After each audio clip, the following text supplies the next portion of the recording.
नमस्कार दोस्तों, स्वागत है आपका यूट्यूब चैनल लर्न विद अपूर्व पे। मैं आज आपको एडेड जूनियर जो सुपर टेट हुआ है उसका एक्सपेक्टेड कट ऑफ बताने जा रहा हूँ। मैथ और साइंस की सबसे पहले हम बात करेंगे, ठीक है। और आप मेरे बताए गए कट ऑफ पे भरोसा इसलिए कर सकते हैं क्योंकि मैं खुद पेपर दे के आया हूँ, ठीक है। और मुझे पता है कि पेपर का लेवल क्या था, कितनी लोगों को दिक्कत हुई होगी, सब मुझे पता है। मैथ और साइंस के कट ऑफ की बात करेंगे। जैसे कि सुनने में आ रहा है, हर कोई यही बता रहा है कि मेरा तो कट ऑफ भी पार नहीं हो रहा है, ठीक है। लोग बहुत ज़्यादा परेशान हैं। मैथ और साइंस में क्या हुआ कि अगर किसी ने मैथ लिया था तो मैथ 40 नंबर का ही आया, साइंस 60 नंबर का आया, ठीक है। मैथ 40 का ही आया, 60 का साइंस आया। किसी ने साइंस लिया था तो चलिए उसको 60 का आया, लेकिन मैथ भी 40 थी तो उसके लिए मैथ में दिक्कत, ठीक है। जिसका साइंस ठीक ठाक था उसके लिए मैथ में दिक्कत, जिसका मैथ ठीक ठाक था उसके लिए साइंस में दिक्कत। तो कुल मिला के सबके लिए एक तरह से दिक्कत ही थी। और क्वेश्चंस क्या थे, चाहे साइंस हो चाहे मैथ हो, ठीक है, बहुत ही थोड़ा लेंदी, कैलकुलेटिव और टिपिकल टाइप के आए हुए थे जिसमें दिमाग बहुत ज्यादा लगाना पड़ रहा था, ठीक है। मुझे खुद मैथ आती है, मैं मैथ यहाँ पे चैनल पे पढ़ाता भी हूँ। टेट सीटेट सुपर टेट के लिए कंप्लीट कोर्स करा रहा हूँ मैथ का। मैथ मुझे आती है, ठीक है। मैथ वैसे कहने को कैलकुलेटिव तो था, लेकिन ऐसा नहीं था कि आए ना, ठीक है, करने लायक था।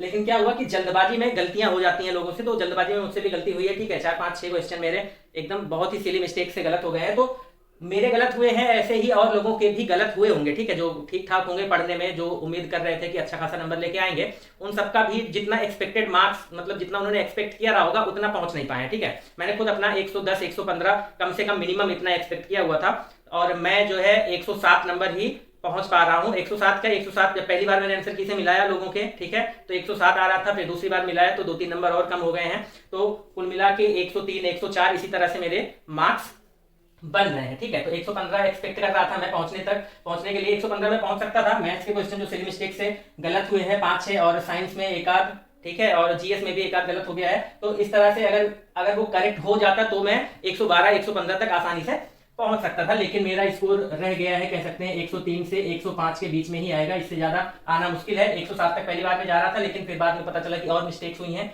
कुछ कम हो गया, तो 103 से 105 के बीच में मेरा स्कोर रहने वाला है, ठीक है। फिर अगर हम बात कर लें एक्सपेक्टेड कट ऑफ की, ठीक है, एक्सपेक्टेड कट ऑफ, सबसे पहले तो इसमें देखिए पासिंग मार्क दिया हुआ है कि पासिंग मार्क क्या रहेगा। जैसे प्राइमरी के सुपर टेट में होता है, ठीक है, 60% और 65%। 60% किसके लिए होता है, ये होता है SC ST OBC वगैरह के लिए ये 60% होता है। 60% आपका बनता है 90 नंबर, ठीक है। 90 नंबर जो पाएगा SC ST OBC में वो लोग क्वालिफाई करेंगे। और 65% होता है जनरल के लिए, मतलब आपको 97 क्रॉस करना ही है। अगर आप 97 या 90, ठीक है, अपने कैटेगरी वाले समझ लीजिएगा, अगर आप 97 और SC ST OBC वाले 90 अगर आप क्रॉस नहीं कर पाते हैं तो आप पूरी तरह से बाहर हैं, ठीक है, आपका सिलेक्शन होने का कोई चांस नहीं है, ठीक है। अब दूसरा फैक्टर ये है कि आप 97 पहुंच भी जाते हैं किसी तरह, तो क्या आता है कि एकेडमिक आ जाता है, एकेडमिक, ठीक। एकेडमिक गुणांक आपका क्या बन रहा है, ठीक है, कट ऑफ उस पर भी डिपेंड करेगी। पता चला आपने पाया है 110 नंबर, लेकिन आपका एकेडमिक पता चला 26 या 27 ही है, तो भी आपको दिक्कत हो सकती है, ठीक। तो मैं बता दूं, पहले तो मैं बता दूं कि मेरा क्या बन रहा है, ठीक है। मान लीजिए मेरे 105 नंबर आ जाते हैं, जो कि मुझे लग रहा है कि 103 ही आएगा। मान लीजिए अगर 105 आ जाता है तो 15 7 105, ये 70% बन रहा है मेरा सुपर टेट में, ठीक है। 70% सुपर टेट में बन रहा है लगभग। तो इसका क्या लिया जाता है, 60% लिया जाता है। 70% का 60% आप कर देंगे तो 7×6 42, ठीक है, 42 नंबर आपको सुपर टेट से मिलेगा अगर 70 आपका आ रहा है। तो मैं बस बता रहा हूँ मेरा कितना आ रहा है, और फिर मैं बताऊंगा कि मैं उम्मीद कर रहा हूँ होने की कि नहीं, ठीक है। 42 ये है। फिर उसके बाद मेरा एकेडमिक जो है, ठीक है, एकेडमिक जो है वो 31.9 है, ठीक है, 32 पूरा नहीं है, 31.9 है। अगर मैं इन दोनों को जोड़ दूं तो वो इसी से फाइनल मेरिट बनेगी, ठीक है। इन दोनों को ऐड करके एकेडमिक कैसे निकालते हैं किसी को बता दूं मैं जिसको नहीं पता है, ठीक है। 10th का परसेंटेज जोड़िए, 12th का परसेंटेज जोड़िए, फिर ग्रेजुएशन का जोड़िए, ठीक है, और उसके बाद बीएड या फिर BTC आपने जो भी किया है उसका जोड़िए, सारे का परसेंटेज जोड़िए। उसके बाद क्योंकि सबका 10% लिया जाता है तो सबको 10 से डिवाइड कर दीजिए, ठीक है। जैसे मेरा 10th में 87.2 है और 12th में 87 है, फिर ग्रेजुएशन में 63 ही रह गया है, और बीएड में मेरा 82 है। तो ये सारा जोड़ के मेरा 31.9, इसमें पॉइंट में भी कुछ में है, तो 31.9 समथिंग बन रहा है। ये सारा जोड़ के आपको 10 से डिवाइड करना पड़ेगा, तब आपका एकेडमिक निकलेगा। ये हो गया 31.9 आ रहा है। अब इन दोनों को ऐड करेंगे तब उससे जाके हमारा फाइनल मेरिट बनेगा। तो 42 + 31.9, और 42 में हो सकता है मेरा पॉइंट में कुछ कम हो जाए या 41 ही रह जाए, क्योंकि 105 शायद ही पहुंच पाऊंगा, 103 के आसपास ही रह जाएगा। अगर मान लो 105 पहुंच जाता हूं, हो सकता है बहुत सारे लोगों ने आंसर बहुत ज्यादा आंसर की, मैं बहुत ज्यादा वेरिएशन मिल रहा है सबके। मैथ्स में तो मैंने देखा कि टारगेट आलोक वाले जो है 5 से 6 क्वेश्चन गलत करा रहे हैं, चंद्रा वाले भी 3-4 क्वेश्चन गलत करा रहे हैं, ठीक है। मैंने पूरा मैथ का सोल्यूशन कराया हुआ है अपने चैनल पे, आप चाहें तो उसमें देख सकते हैं। उसमें क्या है, मैंने भी गलती से 2 क्वेश्चन गलत करा दिए हैं, ठीक, लेकिन उसका डिस्क्रिप्शन में क्या आंसर होगा एग्जैक्ट मैंने बता दिया है। तो मैं पहले बता दूं, एक तो जो एक्स स्क्वायर बटे में 9 जिसमें था ना, इस वाले में पूछा कि एक्स की कितनी वैल्यूज पॉसिबल है, जिसमें 0 रहेगा। क्यों? क्योंकि जब आप एक्स की वैल्यू निकालते हैं तो एक्स की वैल्यू +-3 आती है। अगर आप यहाँ पे +-3 रख देंगे तो नीचे 0 हो जाएगा, 1/0 जो होता है वो इनफाइनाइट बन जाता है, तो इक्वेशन ही सेटिस्फाई नहीं करेगी, इक्वेशन ही अपरिभाषित हो जाएगी, ठीक है। तो इसका 0 वैल्यू पॉसिबल आएगा, ठीक है। एक भी वैल्यू हम एक्स का नहीं कर सकते हैं, तो एक तो ये वाला मैंने गलत करा दिया है। मैंने वैल्यू निकाली है 3 और -3 आया, लेकिन 3 और -3 हम रख नहीं सकते हैं, ठीक है। वैल्यू निकालनी होती तो वो आता, लेकिन 3 और -3 रख नहीं सकते हैं, तो एक ये गलत हो जाएगा। उसके बाद जो x - a x - b, ठीक है, इस तरह से करके x - y और x - z करके दिया हुआ है, ये भी आप देख लीजिए। बहुत लोगों का गलत हुआ होगा, सबने इसमें ज्यादातर लोगों ने 26 लगाया और सब लोग 26 आंसर बता भी रहे हैं, ठीक है। 26 ज्यादातर लोगों ने लगाया है और 26 ज्यादातर लोग आंसर बता भी रहे हैं, लेकिन यहाँ पे ध्यान से देखिए, x - a x - b x - y x - z करेंगे तो यहाँ पे बीच में एक जगह x - x भी आएगा, ठीक। ये भी मैंने गलत करा दिया है, गलती से मैंने भी ध्यान नहीं दिया कि x - x भी आएगा। जब x - x बीच में कहीं आ जाएगा तो वो 0 बना देगा, और 0 को आप किसी भी चीज से गुणा करिए आपको 0 देगा, ठीक है। और 0 कोई बीजीय व्यंजक तो है नहीं, 0 कोई बीजीय व्यंजक है नहीं, तो हम इसकी घात क्या बता सकते हैं? कुछ नहीं बता सकते हैं। तो इसका जो आंसर आएगा वो अपरिभाषित आएगा, ठीक है, अपरिभाषित। इसका आंसर अपरिभाषित आएगा। तो ये 2 क्वेश्चन मैंने गलत कराए हुए हैं अपने सॉल्यूशन में। बाकी सारे का भी, बाकी देखिए चंद्रा और टारगेट आलोक ने और भी कई सारे क्वेश्चन के आंसर गलत बताए, मेरे सॉल्यूशन में आपको सही मिल जाएगा। बाकी ये 2 मैंने गलत कराया था, वो भी मैंने डिस्क्रिप्शन में अपडेट कर दिया है कि इन दोनों का आंसर ये रहेगा, ठीक है। तो वीडियो के डिस्क्रिप्शन में जाएंगे आप, आपको आई बटन पर लिंक दिख रहा होगा, वहां पे सॉल्यूशन देख सकते हैं। डिस्क्रिप्शन में जाएंगे तो ये दोनों वाला भी उसमें मिल जाएगा। ये तो हो गया, ठीक। अब देखिए इसको जब हम जोड़ेंगे तो क्या हो जाएगा, 2 1 3 4 3 7 73.9, ठीक है। और मान लो कि थोड़ा मेरा कम रह जाएगा तो मेरा 73.5 के अराउंड इस तरह से मेरा मेरिट में, मतलब टोटल मार्क्स बनेंगे, जिसके आधार पर मेरिट बनाई जाएगी, ठीक। तो मैं ये मान के चल रहा हूं कि मेरा ये मानना है कि अगर देखिए मैथ्स में मेरा काफी गलत हो गया, ठीक है, कम से कम 5 से 6 क्वेश्चन मेरे मैथ में और सही होने थे, ठीक। और मैं ये मान लूं अगर कि मेरे सही होने थे, नहीं हो पाए, लेकिन जो और लोग पढ़ने में ठीक ठाक हैं, तो सबसे जरूरी नहीं है कि ऐसी सिली मिस्टेक्स हुई हो जैसे मुझसे हो गई। तो मैं ये मान लूं कि मुझसे जो मिस्टेक्स हुई, अगर वो मिस्टेक्स बाकी लोगों से नहीं हुई होंगी, जो पढ़ने में ठीक ठाक थे, जो टॉपर लोग होते हैं, ठीक, अगर उनसे मिस्टेक्स नहीं हुई होगी तो उनका स्कोर आ जाएगा, मेरा 105 आ रहा है, 103 ही आ रहा है, उनका मान ले रहा हूं कि 7 नंबर एक्स्ट्रा आ जाएगा। और इससे ज्यादा मतलब 110 के ऊपर आपको मिलने वाले लोगों की संख्या बहुत कम हो जाएगी। तो 110 आप पकड़ सकते हैं कि 110 जिसका स्कोर होगा वो पूरी तरह से अपने आप को सेफ मान सकता है। क्यों? तो जब आप 110 नंबर पाएंगे, 110 पे आपको 73.33% इस तरह से कुछ आपका बनेगा। इसका जब आप 60% निकालेंगे तो वो लगभग जो है 43.5 या 43.9 44 के आसपास चला जाएगा। तो इस तरह से आपका ये जो है सुपर टेट का मार्क 43 आ जाएगा, जिसने 110 पाया होगा उसका, ठीक, 43 के आसपास हो जाएगा। और मैं ये मान के चल रहा हूं कि 32 से ऊपर एकेडमिक वाले जो होते हैं वो काफी कम होते हैं, 34-34 वाले, ठीक है। 34 वाले भी हैं, ऐसा नहीं है कि नहीं है, कुछ 34 वाले होंगे, लेकिन मैं ऑन एन एवरेज मान लूं कि 30 वाले होंगे, ज्यादातर 30 वाले होंगे अगर मान लूं, तो भी क्या है 73.5 पहुंच रहा है। और 110 जो पाया है, 30 से भी मुझे लग रहा है काम नहीं चलेगा। 110 के बाद अगर आपने 32 आपका एकेडमिक बन रहा है, ठीक है, 110 पाने के बाद अगर आपका 32 बन रहा है तो आप 75.5 के आसपास पहुंचेंगे। देखिए क्योंकि सीट्स बहुत कम है, अगर सीट्स 1000-2000, ठीक है। देखिए फिर पहली बात तो क्या हो जाएगा, इसको अभी छोड़िए,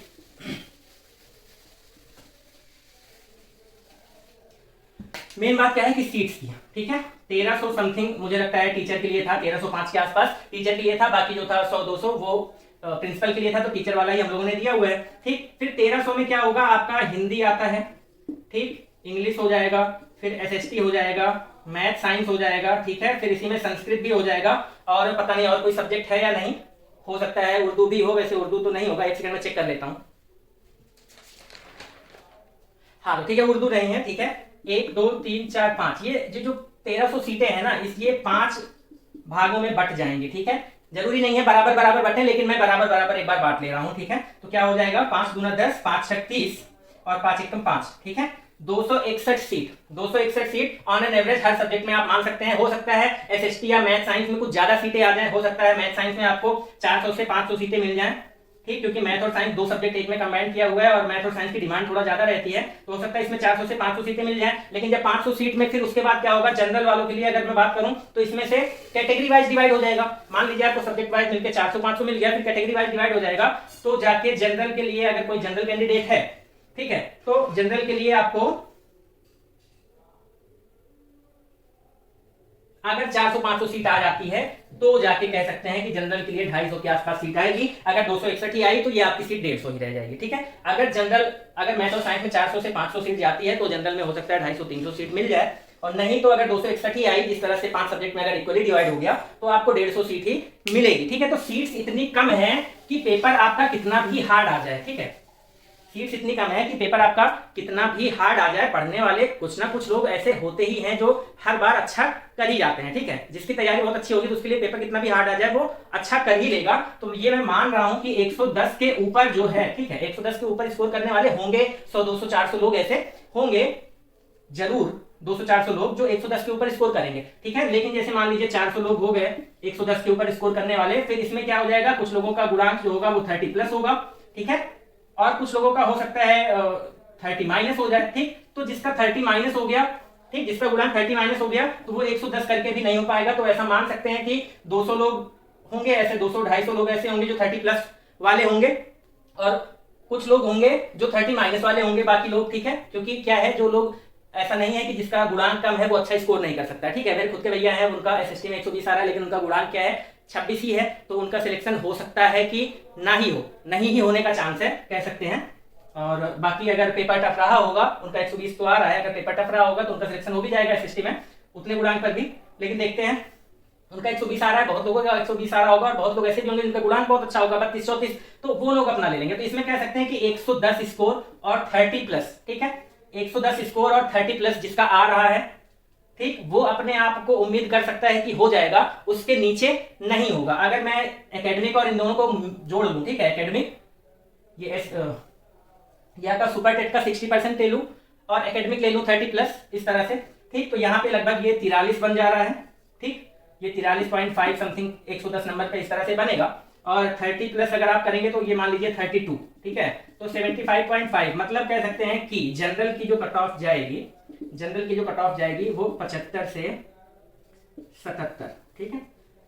जनरल जो भी 75 से 77 है वो उम्मीद कर सकता है, उसके नीचे शायद ही हो पाएगा, मेरा भी नहीं हो पाएगा। 105 नंबर अगर आता है तो भी मैं क्या है 73 ही पहुंच पा रहा हूं, तो मैं अपने आप को आउट ही मान के चल रहा हूं, थोड़ा सा मिस्टेक्स की वजह से मैं रह गया। तो 75 से 77 इस तरह से जनरल में जिसका आएगा हो जाएगा। और ओबीसी अगर बात कर ले तो आप सोच रहे होंगे कि ओबीसी का बहुत नीचे चला जाएगा, तो ऐसा कुछ नहीं है। जनरल में अगर 75 से 77 जा रहा है तो ओबीसी में आपका समझ लीजिएगा 73 से 75, ठीक है ना, दो नंबर का ही डिफरेंस, ज्यादा से ज्यादा हो सकता है, इससे ज्यादा डिफरेंस आएगा नहीं। बल्कि मैं तो कहूंगा ओबीसी वाले होते हैं जो जनरल से आजकल बहुत ज्यादा स्कोर करते हैं, ठीक है, ओबीसी का तो आरक्षण हटा देना चाहिए, खैर।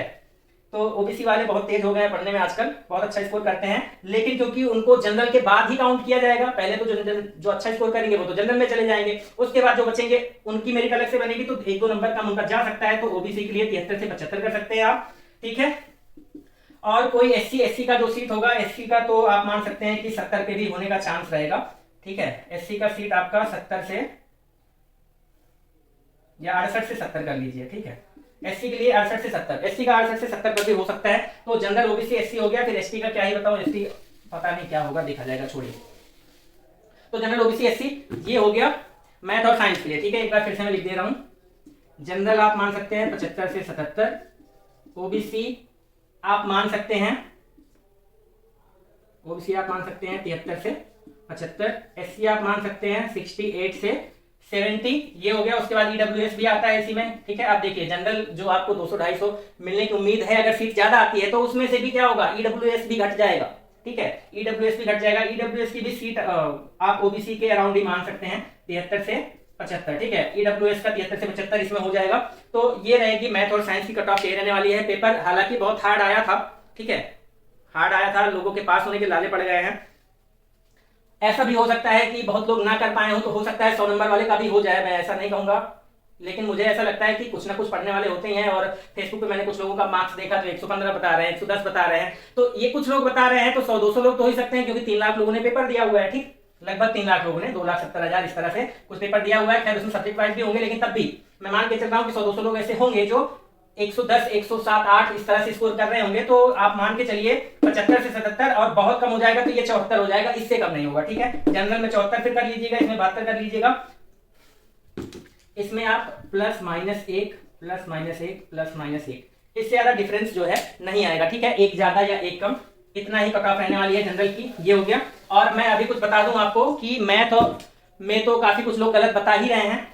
ठीक, मैथ में काफी कुछ लोग गलत बता ही रहे हैं, या मैं आपको एक बार बता दूं, जैसे एक आया था जिसमें ए की वैल्यू पूछा था, तो ए की वैल्यू उसमें 0 आएगी। ठीक, चंद्रा वाले इसको बताए ही नहीं है, और टारगेट आलोक ने शायद 0 ही बताया हुआ है। फिर उसके बाद जो बताया मैंने x² - 9 जिसमें नीचे था, उसमें अपरिभाषित हो जाएगा x - a x - y, और x - z वाला जो था उसमें 26 लोगों ने लगाया है, वो भी क्या हो जाएगा, उसमें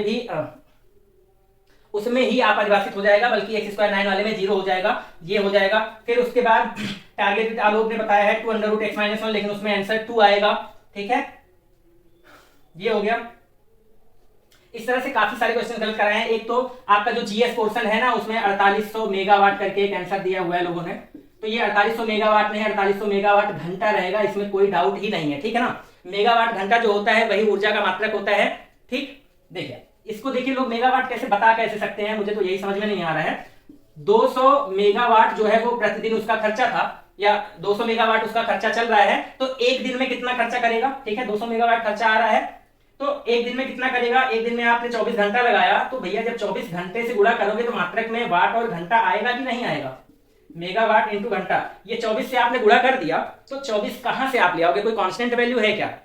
24 क्या है, 24 घंटा है। आप 24 घंटे से गुणा करोगे, 200 गुणे 24 घंटा, 200 मेगावाट गुणे 24 घंटा करोगे। सिर्फ 24 से क्यों करोगे, 24 तो घंटा है ना, एक दिन में कितने घंटे, 24 घंटे। और देखिए आपको, क्योंकि वहां पे ऊर्जा पूछा है, वह ऊर्जा पूछा हुआ है, P बराबर होता है क्या, W/T। W क्या होता है, कार्य या फिर ऊर्जा, यही होता है जूल में। ठीक है, ऊर्जा या कार्य का मात्रक क्या होता है, सेम होता है। यहां से W बराबर क्या हो जाएगा, P इंटू टी। आप T को घंटे में कर दीजिए, इसको मेगावाट में कर दीजिए, T वाट में होता है, मेगावाट में कर दीजिए, तो कार्य या ऊर्जा का मात्रक क्या आ जाएगा, वाट घंटा आ जाएगा। तो मेगावाट घंटा आपका आंसर बनेगा। लोग 4800 मेगावाट इसका बता रहे हैं। ठीक है, ये भी गलत हो जाएगा आप लोगों का, अगर आपने मेगावाट लगाया हुआ है।